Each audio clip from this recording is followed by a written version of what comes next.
Rain across the country has certainly been welcome after several years of drought. However, in many parts of the nation, too much moisture has impacted the 24 crop, and growers are faced with tough replant decisions that can often be very complex. On this episode of FieldLink, seed managers Matt Scuffham from Iowa and Curt Nienhueser from Nebraska discuss the many variables from the current planted stand and spacing, nitrogen loss, shifted weed spectrums, insects and disease pressure, and even the planting dates. Plus, guest analyst Jody Lawrence joins us from Nashville with the latest in the commodity reports. Stay tuned for this episode of FieldLink.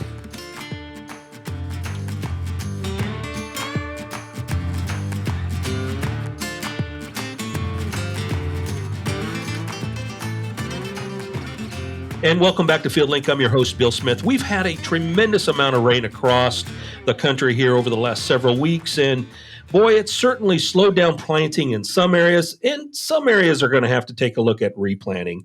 And today, joining us from the Midwest is our seed manager from the Northern Business Unit, who covers basically from Ohio to Colorado, is Matt Scuffham. Matt, welcome to FieldLink. And also Curt Nienhueser. He is the West Central seed manager for Helena, based out of York, Nebraska. Curt, welcome to FieldLink. Thank you. Guys, you've been hit pretty hard over the last several weeks with a lot of rain. Curt, we were talking earlier. You've got corn right now that's just been planted to corn that's, it's hitting V5 in some cases. And most recently, we've had a lot of rains, I know, across Iowa, a lot of tornadoes, a lot of tough damage there. Guys, bring us up to speed with the state of the crop right now in your markets. We need some sunlight and some dry weather, but after the past few years, we really don't want to knock the rain we're getting. But earlier this week, last part of last week, we had spots that had anywhere from 6 to 10 inches. I seen some pictures just north of Omaha on the river bottom, and it looks like a lake. Yeah, there's going to be some replants. We've got some heavy rains coming fast in the hills that are washing things out. So yeah, it's kind of messy. Yeah, and I think it doesn't just end there in Nebraska where you're at, Curt. Matt Scuffham joining us from Iowa, central Iowa. Matt, you guys had some terrible tornadoes. You've had some spots that have received 8 inches in one shot. Just talked to a grower from up around Cedar Rapids, Iowa recently, 8 inches overnight. Matt, what are some of the growers facing in your market? You know, it's not a good deal as you go into Northwest Ohio, some parts of Indiana, parts of Illinois, and then our farm is a couple hours north of Des Moines, and we got 6-7 inches on Tuesday night or on Tuesday, and we had water across roads that we've never seen across roads. We got probably 40-50 acre lakes. I got a call the other day from a friend that he had a bunch of geese out in his bean field, and they were out there swimming, but you go into Ohio, parts of Indiana, pretty much northern part of this state, and then out into Curt's world, it's just really tough. And to Curt's point, we got some guys that are done. We got some guys that really haven't got a good run at it yet. As you go down into the south, and we're kind of talking about up in this part of the world, but as you go south down into the Delta, I mean, they've been extremely wet down there too. Right. They backed off quite a few of their corn acres down there, which was good for us. We were able to bring some of that corn up here that we were short. So it's just a big challenge for a lot of folks. I know that there's been some stuff on Twitter here in the last week or two where they look back for 132 years and they rank, is it a 2-week time span or a 5-week? But the one that came out, I think, this week that I've seen in like probably 8 or 9 different Twitter feeds, they're talking like top 3 in the last 132 years as far as the amount of rainfall that they've gotten. So, and that's across a pretty wide footprint of what I would call the Corn Belt, of kind of that Colorado to Ohio, or the footprint that I've got here. And I think USDA came out the other day at 90 million in corn acres, and one of our industry peers, they mentioned, I think it was late last week, that based on their nitrogen sales, which they're a big producer, they were thinking we were off 2 or 3 million from kind of what the USDA was thinking before. So that puts us down in that 88 range. So we'll see, but it's May 24th today. And we got a lot of folks that won't get back in the field for probably a week to 10 days. And so we're going to push into June real quick, Bill. Well, certainly a lot of challenges across the country. And as Matt, you mentioned, not just the Midwest. I know in the Delta here, we transitioned a lot of cotton acres or corn acres to cotton. And boy, we've had some pretty big rains down through Memphis and throughout the South Delta too. So, the question is, okay, now what? Now what? How do we transition? We can't control Mother Nature, but how can we pivot around it? And Curt Nienhueser, I'm going to pull you in and talk a little bit about what are some strategies how you're coaching your salespeople as well as your growers to evaluate is it right to replant? What are some things that you specifically look for? So the biggest thing right now, Bill, is we've been out looking at fields and evaluating them. The biggest thing we're dealing with right now is anywhere from an inch to an inch and a quarter crust. Our saving grace out here in Nebraska is we've got a lot of overhead irrigation. Right. A lot of guys have been running their pivots to try to break up that crust. We're getting the populations that we need. The big thing is the rains we've been getting, they're becoming hard and fast. The dryland acres are still at risk. We need to be watching them. As long as we keep raining, I think we'll be fine. But some of them spots don't need any more rain. Like Scuff was saying that, some of these places like in the Tacoma bottom, they may not get in the field for another 2 to 3 weeks. That water's got to go someplace, and there's no place for it to run to. So It's just a big challenge this year. Yeah, crusting is certainly going to be an issue, kind of impacting the emergence if some of that crop hasn't got up, or just impacting the overall performance of that. Matt, from a supply standpoint, growers are going to be looking at, well, I might need to replant this patch or replant this field. What are your suppliers saying right now for seed germplasm? Yeah, I think so far we're okay.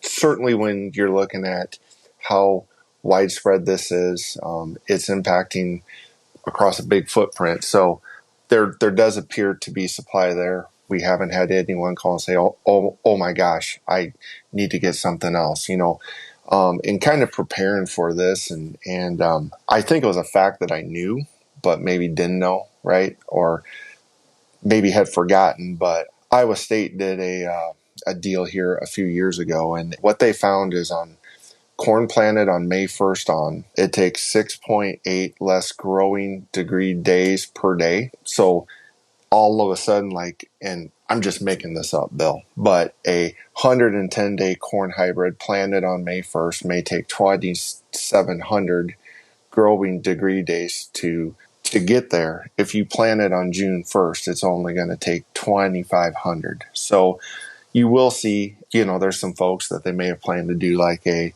102-day, and now they think they need a 98 or a 95. But if you start doing some of the math, when you're out there, on, June 1st, June 10th, as Curt alluded to it, maybe June 15th, and the grower decides that they want to, plant, there's probably a chance to do some math there and see, okay, where do I really need to go?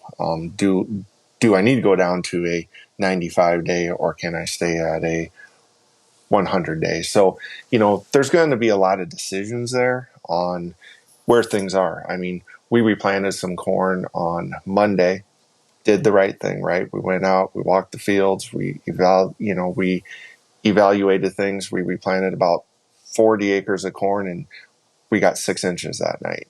And, that's probably still not going to grow. And so you also really need to look at what the conditions are and what you're planting into. If it's a field that's crusted, that's different than going back in and trying to fill in, some sort of pothole or a field that would sit down in some sort of a river bottom. So there's a lot of just decisions there. And as I joked with a few people this week, when it comes to your replant decision, it's more of an art than a science, and you got to kind of feel things out for what your situation is. And the folks at the coffee shop, they always know a lot, right? And they know about your farm and field, but you're the one out there that's out there on the four-wheeler or side-by-side or or whatnot. So, but big picture supply wise, I feel okay right now. Now that could change in our 10 days. Matt, I'm going to step back a little bit. You said something I think pretty important, maybe pull you in here, Curtis. Matt, you referenced it's really important to kind of get a good handle on when you think you're going to get out there and plant. And should you really transition maybe from in this case, Matt, your example, 102 day to a 98 day, it may not be as dramatic as you think. It's really important to do that math. Isn't that right, Curtis? Yes, and there's all kinds of charts and studies have been done over the years that kind of tell you by calendar date when you should make that maturity shift. And I'll throw this out there. I mean, most people will squeeze their maturity to an earlier side on corn. Mm-hmm. But when we're thinking about replanting soybeans, if you're planting a 2.8 soybean or first plant a 2.8 soybean, you probably should go up to a 2.9 or a 3.0 just because of the sensitivity of the night length, so we don't end up with really short beans at harvest time. Yeah, and I think that's an important point for growers to know is when we're replanting soybeans, which I'm sure there's going to be some of that taking place, we definitely want to take a look at something a little bit longer, especially in your market, correct? Correct. Let's talk a little bit about that, going back into the replant, for example, on soybeans, Curt. Are you recommending growers take another look at or changing their seed treatment strategy with replant? My philosophy is, and I'm sure there's a million different philosophies out there, but if we're faced with a replant scenario, it's probably because it's too wet, right? Right. And when we run into wet soil conditions or cold soil conditions, that is conducive to all kinds of different diseases. If you're going to replant and you use seed treatment the first time, I would strongly encourage you to use seed treatment the second time. Yep. It's a wise investment. You've already made that decision to go back with that crop, give it all the help it can. And you can even come back with a product like Quick Shot to get that thing up and out of the soil as quick as possible. Just a little extra boost. It's going to need a little help to get that thing up out of the ground and going, isn't it? Correct. Matt, as we take a look at harvesting rotations, are there any different strategies that growers need to think about with the replant crops? Anything different about harvest? I know that's a ways away. We got to get it planted first, but something to consider in terms of their harvest rotations. I mean, you got to be a little careful there. I mean, there's some of the chemicals you can put out there. You really need to know, can you go back with beans, like if it's a cornfield and you're going to put corn out there and you're going to go out there late and spray, like let's call it early July. What's the rotation restrictions there? So there's some things there, right, that you can come in and talk to your Helena sales professional and really try to walk through. Is it you can go back out there with soybeans in 6 months, or is it 10 months? Is it 11 months or whatnot? So there's probably some considerations there. And then you really need to look too at what your grain storage is for fall. If you get out there and you've got a lot of really good 98-day corn and you fill in a pothole with a 98 or a 95 or something like that, is it going to black layer at the same time, or are you going to have to wait for a frost? I know I talked to a gentleman this week that in 2019 they kind of faced this, and they were combining 18% corn, and then they'd hit 26% corn when they got into those potholes. So he's like, "Look, Matt, everything had to go through the dryer," and so there's some things there you're gonna have to think about. On the bean side, you're probably gonna have to cut around them potentially, right?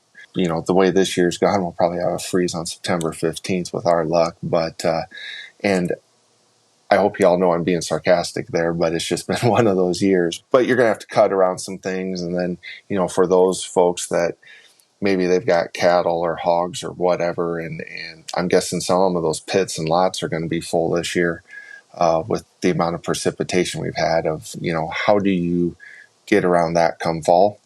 Or do you go out there and, you put out oats or rye or something and just try and fill in some of those potholes per se when you're not in those like full field type deals. But, the biggest thing is, and look, I'm not a crop insurance expert, but the biggest thing is you need to be reaching out to those folks too.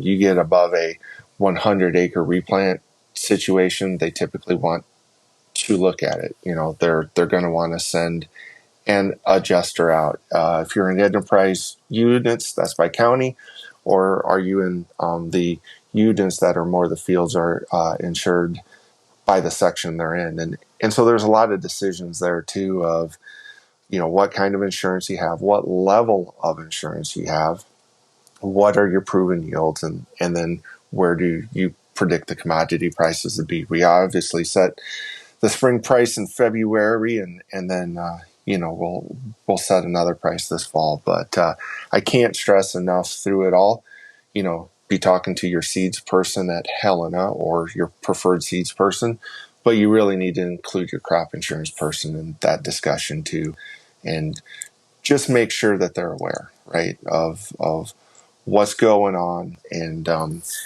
do they need to look at it or not before you go out there and start to tear stuff up. Yeah, I think that's a really good point. It's a partnership, and it's important to include your Helena representative as a part of that discussion, along with your crop insurance agent to, ensure that, we're tracking things properly. Maybe we're incorporating agri-intelligence to identify, what areas of the field are going to need to be, documented and replanted.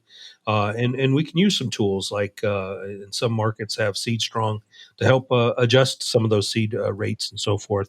Curt, we talked a lot about some things. Okay, we've made that decision to replant.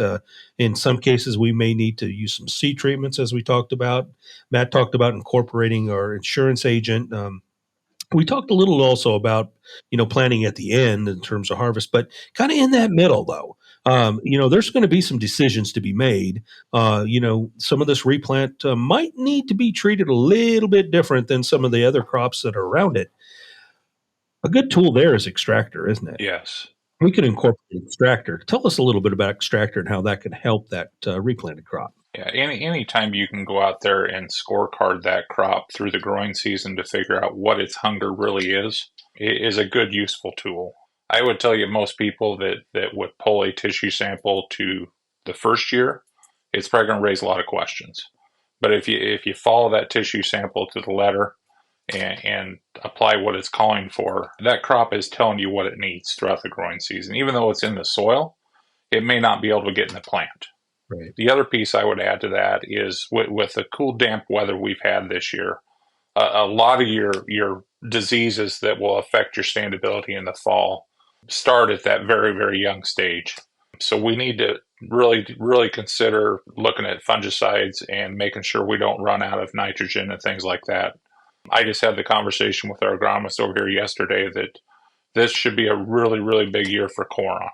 Anytime we can add just a little bit of nitrogen throughout that growing season, it's going to help that plant survive longer in the fall. Yeah, that's a good point. When we're getting these kind of rains, that nitrogen that we laid down in fall or early spring, it's probably not going to be in that zone where that crop can get it. So having a product like Coron Metra to, offset from a sustainability standpoint, certainly going to impact that crop and, help pull it along and hit that yield that we're expecting. Curt, what types of diseases do you expect, you're anticipating this season? Obviously, with all the cool seasons that you're experiencing in Nebraska, we still have some pretty warm weather here in the Delta, but yet we've still got a lot of rain. What kind of diseases do you anticipate right now? Well, tar spot, we kind of had our first experience with it along the Missouri River last year. Typically, we get too hot out here in the summertime for something like that to survive. Looking at the forecast, we don't get above 75 for the next week.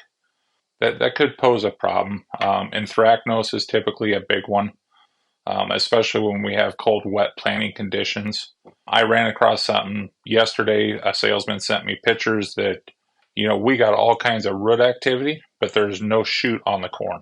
I've got to do some research, try to figure out what's going on there. But I've never seen that before. Wow. It's just sizing up to be one of those weird years where we're going to see some pretty unique things. And I think, the ultimate goal here is it's important to be present. It's important to connect with your Helena representative to be sure you're walking those fields, inspecting, every acre, especially in a season like this. You can't take things for granted.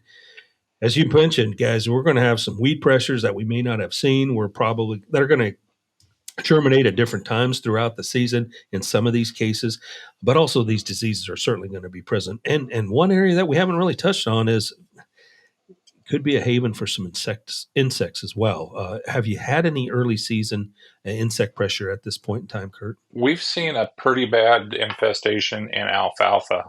We've probably sprayed, I'm going to say 85-90% of the alfalfa from alfalfa weevils. Actually, we had a grower talking to him, and he goes, well, weevils, is that what turns the alfalfa white? And we said, well, yeah, it can do that. And he goes, well, my alfalfa is turning white. And that's pretty bad infestation. You know, I mentioned yesterday to a couple salesmen I was riding around evaluating some fields with that I said, hey, the cotton's fine. And they go, so? And I said, that's a good time to start scouting for rootworm. Mm. So that's when they're starting to hatch. And if we have rootworm infestations this year and we got corn just coming out of the ground, it's not going to be good. There ain't very many roots there right now. Yeah, what are some possible treatments or considerations growers are to be looking at if that is the case? Well, rootworm, it's kind of tough if you're not putting nothing in furrow. We do have the traits, you know, we got the Smart Stacks Pro and we got the VT4 Pros and things like that will help. We've got some hot pockets out here in Nebraska that you've still got to do the insecticide in furrow, you got to do the traits, and then you got to do the flying of the insecticides over the top just to keep them in check. So if you're in one of them hot zones, I'd be on the lookout right now. Yeah, especially if you have to go replant and you're in that hot zone, it might be something to consider going down with, you know, an insecticide also if you're in that situation. But definitely going to be a big insect year potentially as well. No, but Curt brought up a good point about the bugs that I think that was a concern. You know, like there's soon be some people go, well, what do you mean there's rootworm out there? You know, that's always kind of into June, but I really think the heat early on, I mean, how many trees had buds and bloomed, and we accelerated before the crop is in even. So the other thing, Matt, is, I mean, our ground never froze this year. We had a warm fall into winter. Yep. And then we got a blanket of snow and we never froze. So it just insulated everything. That insulating it, let them guys come back, won't it? Absolutely. Yeah, and all your diseases too. I mean, you know, some of that stuff will die when it gets really cold or at least impacts it. But man, when you don't get cold and you get that snow on top of it that kind of insulates it, it is an opportunity there for those spores are for more fun. So still there in many cases for sure. But no, this one's just going to be wild, plain and simple. Okay. Curt, is there anything missing that you'd say, man, growers need to know this? Just the biggest thing, Bill, right now is we need to be out there evaluating our stands. You know, right now we can still do something about it if we've got poor stand establishment. But you get into the middle of June and it gets pretty tough unless you're going to replant soybeans. And like Matt talked about, then you really got to pay attention to what you got down for herbicides. Mm-hmm. And we're starting to spray post herbicides, and a lot of them will have atrazine in them. Then you're stuck going to corn. You can't plant soybeans into that. Right. So getting out, walking those fields right now and getting a good handle of what you do have and making some quick decisions based on what's out there is going to be pretty important. Correct. Curt, what are you telling your growers, you know, what kind of stand is acceptable in soybeans, at least in your part of Nebraska, to say, okay, it's good enough. It's probably going to make up, tearing it up and replanting is probably going to do you more harm than good.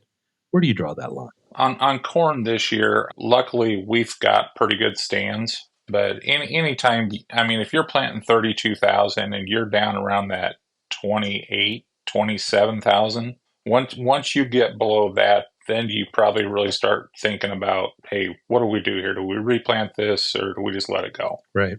There's a date coming up here, and I think it's actually May 25th. It may be May 15th. I don't know. You remember, Matt? But once you get past that date, you start ticking off about 2 to 3 bushel every day.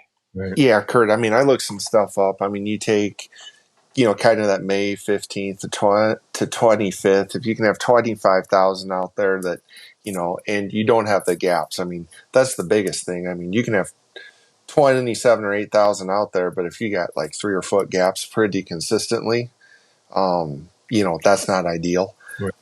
But in that kind of that 25K, May 15th through the 25th, you're at like 83% yield yet.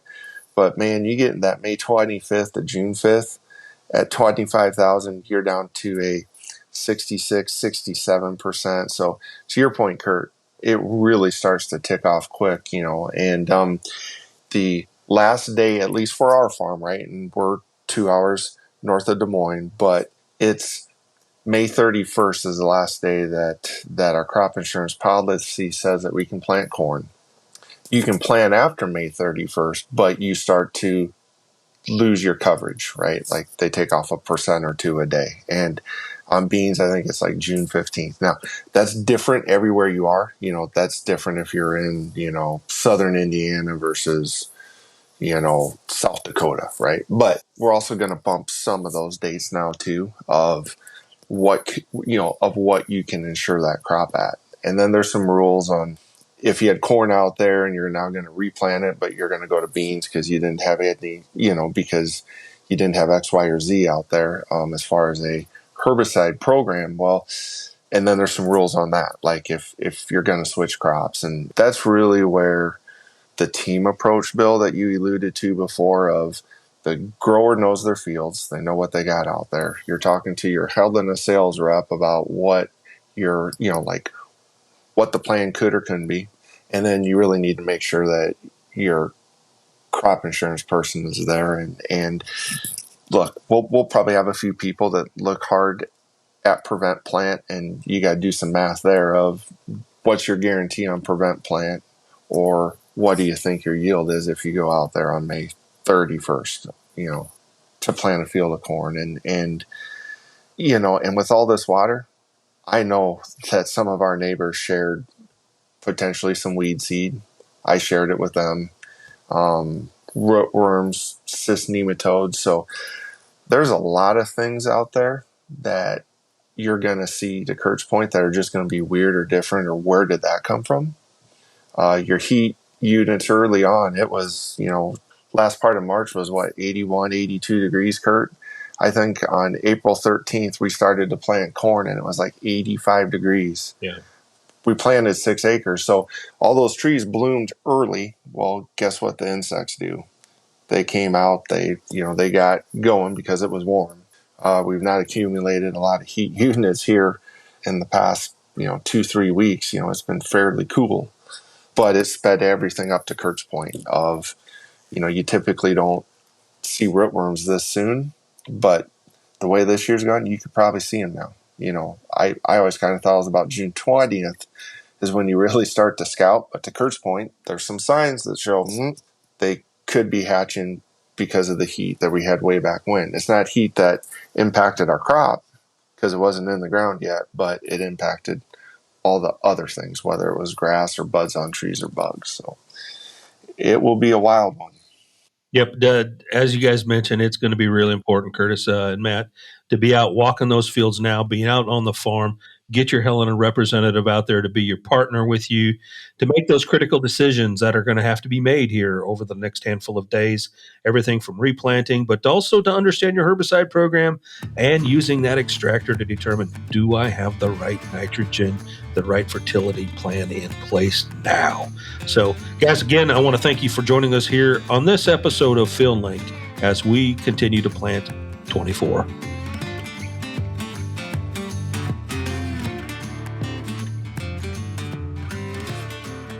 And at this time, we want to welcome Jody Lawrence to the show from Nashville. Jody, welcome to FieldLink.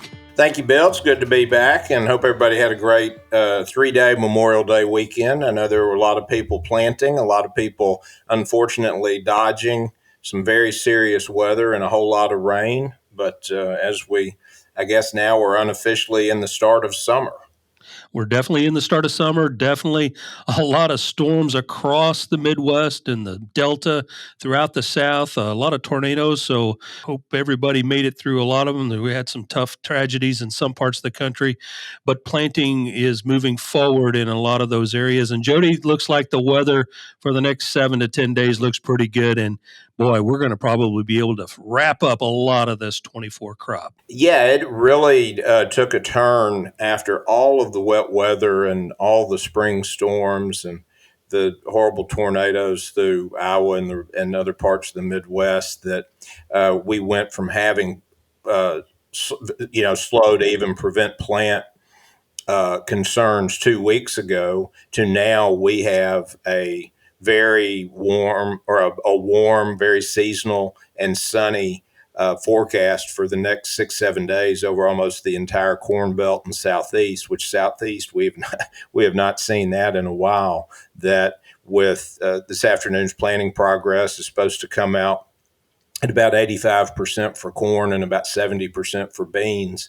And as quickly as everybody can move now, they should easily finish by the end of this week, unless somebody's having mechanical problems or just has some other issues with some really wet fields. Because it's amazing to me to think about all of the rain and everything that's happened over the last 3 weeks, that this crop went in at a very average pace. And that is just a testament to how hard all of our farmers work, how great all of the new technology and everything that they're using is to be able to work so efficiently to get things in the ground so quickly. Yeah, definitely going to be in some areas going to have some replant going on that'll add to that full report. But overall, boy, the next 7 to 10 days looks pretty promising, though, for most growers across the country.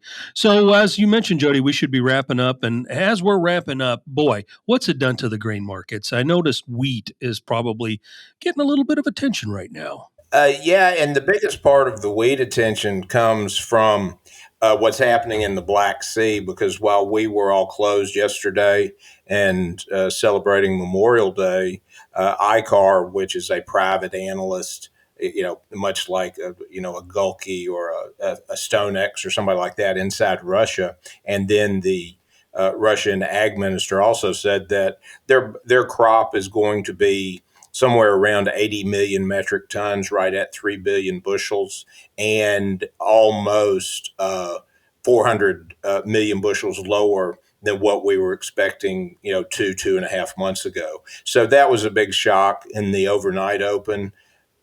Wheat opened 15 to 20 higher, drug corn and beans with it. And then as it reversed over the course of the night, because of hedging, because of some other technical considerations that the funds were looking at and who was buying and selling in these transactions, that we've opened this morning at the 8:30 session well off the overnight highs and never really even approached them again. So we've just got a lot of volatility, but wheat is right now the only crop in the world where there is supply loss concern, because with the U.S. planting hopefully coming to an end, U.S. corn and beans, doesn't look like now there'll be a big acreage shift that we might have expected 3 weeks ago. 1 million acres come off corn and go into beans or some prevent plant. But and a big part of that is you think about where we are. This is easily the most subsoil moisture we've had from everywhere from western Nebraska to Pennsylvania, from Michigan to Mississippi since 2019. And when you roll the calendar over to June 1st and everybody has got warm, sunny weather, growing degree days, and plenty of subsoil moisture, it's awfully hard to be overly bullish that this crop all of a sudden is going to develop a problem. Yeah, you're right about that. Moisture across the bulk of the entire country. It looks pretty good compared to where it's been over the last several years. Jody, we talked a little bit about wheat and, some of the impact with the Red Sea and what the Russians are talking about and an overall supply. What about corn and soybeans and even cotton at this time? The cotton market's really been holding up well. It's put in a solid rally over the course of the last week or so. A little bit of good demand news, and it's still dry in the southern plains. There's some areas in the major part of the cotton belt that need a little bit more rain than they've gotten. But the rally is one in cotton that we've been trying to take advantage of. And whether you're doing it through, a trading account with put options to set a floor, or, calling the gin to try to get something going. But certainly cotton is weather dependent. Cotton has been hopeful that China has implemented some fiscal stimulus programs that they think will help their demand. over the course of the rest of 24. So there's some positive things in cotton, but much like what's going on in corn and beans and wheat after these rallies, you get to a point where it's awfully hard to say, boy, this is a runaway bull market and, cotton's going back to 95 or something like that. So I think we're just going to have to pay real close attention, probably put on some hedges across the board that you may not love the price, but you may love it 4 months from now. And it's going to be one of those years because you can have, everybody wants their cake and extra frosting, but it's awfully hard to get the rain that you want and then also higher prices because that just doesn't happen often. Yeah, let's peel that back a little bit more. You touched on that, now or even recently would have been a good time to put some hedges out there to kind of protect yourself a little bit. What kind of advice do you growers that haven't taken any action? What are you thinking they ought to take a look at right now? Well, a couple things happened last night, and I'll point it out in November beans and then July 24 wheat and July 25 wheat. We had a standing sales recommendation to sell some 25 wheat that was hit on last night's open at 750 and then even exceeded a little bit. And then prices have fallen back. They're not way below it. They're probably going to settle out 4 or 5 cents below that 745. But you've got to take advantage of these rallies. Wheat's up almost $1.50. And you have to be practical about what happens during these rallies. You have an event or several events that continually keep enough bullish news to scare the funds. The funds were holding a record short altogether in corn, beans, and wheat, but they had a really, really big one in corn. And as they began to chip away, it added to allow that 40, 50 cent rally in corn, that $1.50 rally in wheat. And, beans are up over $1 since the winter lows. So you've got to take advantage of these rallies, even if you don't absolutely love the price, because everybody I've talked to, you're at, and even a little bit above, some good break even, making a little bit of money when you have yield. And the thing that I'm looking at this year is, and just a normal yield. We're not talking about a bin buster, but just a good, healthy, normal yield is that you look at all the stress the crop went through last year to make a new record yield. And you look at how high these crop ratings and what a great start corn and beans are going to get off to in the U.S. this year. It's hard to say that, we'll just wait for that one big event because they always come, because a lot of us still have open wounds from last June when we could have been selling everything at a lot higher price. And we saw a crop that was in distress turn into a record crop. So I'm going to lean on the side of an abundance of caution, I believe is what everybody uses that term. About things that are, you just got to be really safe with. And if you wanted to go out and get aggressive on selling 24 wheat and 25 wheat at these prices, I would not. I'd encourage it, and I certainly wouldn't talk you out of it.